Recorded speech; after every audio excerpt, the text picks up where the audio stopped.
Okay guys, I would like to show you how to make the effect which you saw in one of the videos on YouTube by some add-on called ARewO. I think it's ARewO, I'm not sure how it's pronounced. Anyway, I also saw the video, I liked it, I enjoyed it, and I thought, how can we make this thing?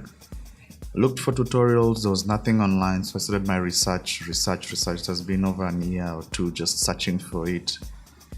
Sometimes looking for it, sometimes I'm bored because I can't find it. So anyway, let me show you how it's done. So here is a cube. No, sorry, not a cube, a cylinder. So I scale it on the x-axis so I can have like a small cylinder, because as you saw in the original video, it's like these slices of circles or cylinders just increasing after every frame. So here what I'm doing is I'm scaling it down in the middle so I can have these centers which look a bit like, you'll just see the effect in a few seconds, where I scale the outer ring on the x-axis, on the z-axis, so that the middle part can be a bit thicker than the outer part, as you saw on the effect also of the original videos, just trying to come up with the same idea. And then I put some surface blur, sorry, not surface blur, oh, too much Photoshop, subdivision surface. So then I smooth it out, increase my views in the subdivision so I can look better on my viewer mode. And then I apply the surface, subsurface, subdivision. Then I add a follow path constraint, because I would like it to follow the path, the nums path. Then I have to follow the curve. Then I have to rotate my cylinder on the x-axis by 90. That's a 90 degrees, so it can follow and turn also with the turns. Okay, so on this step, what I didn't do, or I didn't show you guys, you have to apply your material right now. If you're applying a material, apply it right now. Next, I did scaling so that it can scale with the music, which you also have to do before the effect. I'll show you. Then you don't scale on the Z, because you only want on the X and Y. The Z, leave it alone. Then you look for your exact music. There's my music. Yeah, you have the F curves. They have been baked into the scaling, so when you go back to your 3D view, you'll see that the thing scales according to your music. And if you notice, it doesn't scale on the Z axis, and that's what we want, that it won't be extremely thin, it will maintain the thickness, but the other outer ring can still scale. Anyway, here is the code I found. It's a Python script. You see, one is called copy.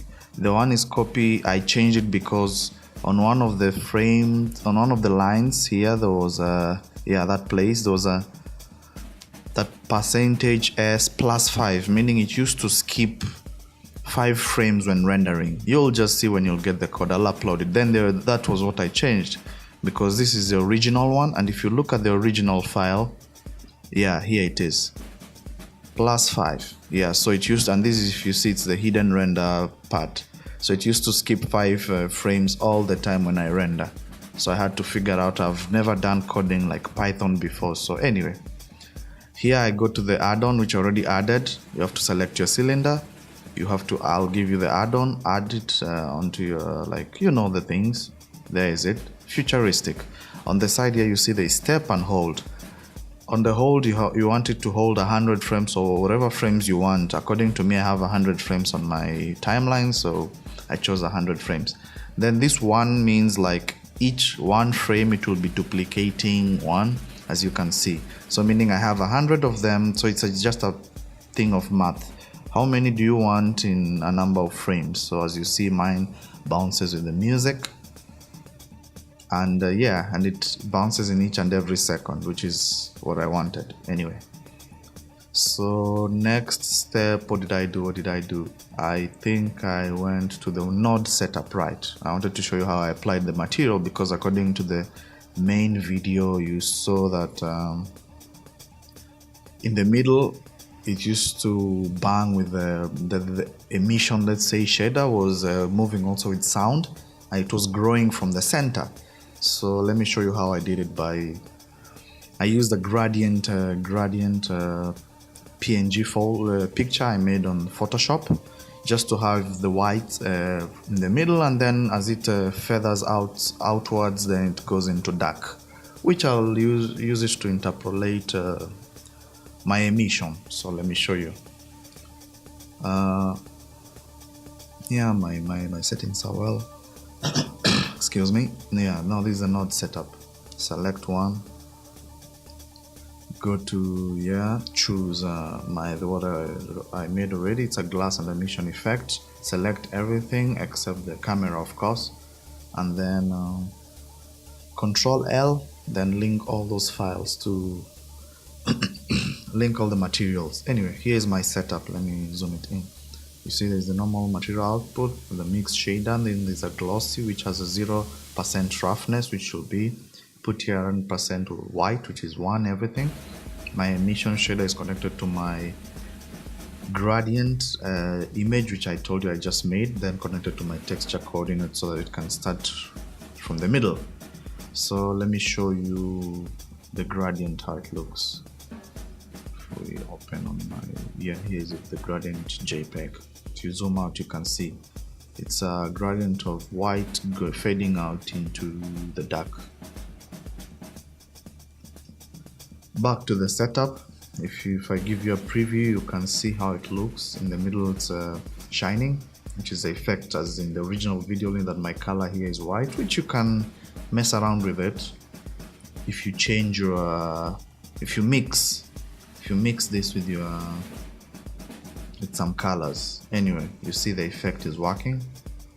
It's glowing in the middle. It's a bit transparent because of the dark parts of the dark parts of the image. Anyway, I lowered my resolution, my sampling to 2 because everything is glossy, meaning by 2 everything looks for me very sharp with no problem, and it won't take time because I'm just using a old CP. Yeah, if you check by 2, in 2 samples everything is okay except the edges, but if I put 1, there's roughness and stuff, meaning it takes time to look nice, and by the time it reaches the second sample it doesn't look good. So I put it back to 0 and you can see the image is clear. You just have to change maybe your background to be white so that to look as the original video where the thing was white. Yeah, so that's all I did, and the effect came out, so I'll link for you everything on top.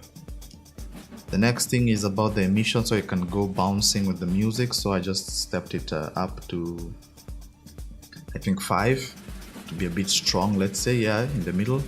And then I go to I insert a keyframe. Then you go to your graph editor. You have to bake, you have to bake the F curve into. You have to select also your cylinder, because if you select material it doesn't notice it. So select like your object, which in my mesh, which is in this thing, is a cylinder. And then when you select also your emission shader, it will appear here as the effect. And then you have to go to your the default value, which is 5 at the moment. So you have to bake to the music you want it to bounce to. Yep, and that's all. As you see, it's baked. If I go back to my rendered view, you'll see, then I go to my timeline so I can scroll for you guys to see. Yeah, you see here it's low, and as I move, it goes bouncing with the music, and that's the effect also on the real video. So yeah, that's all you need to do in this thing. I hope you enjoyed I researched like you guys. I saw you guys commenting down there, you need the effect, you need the tutorial, but it was never shown. But I did my best, looked for it and found it.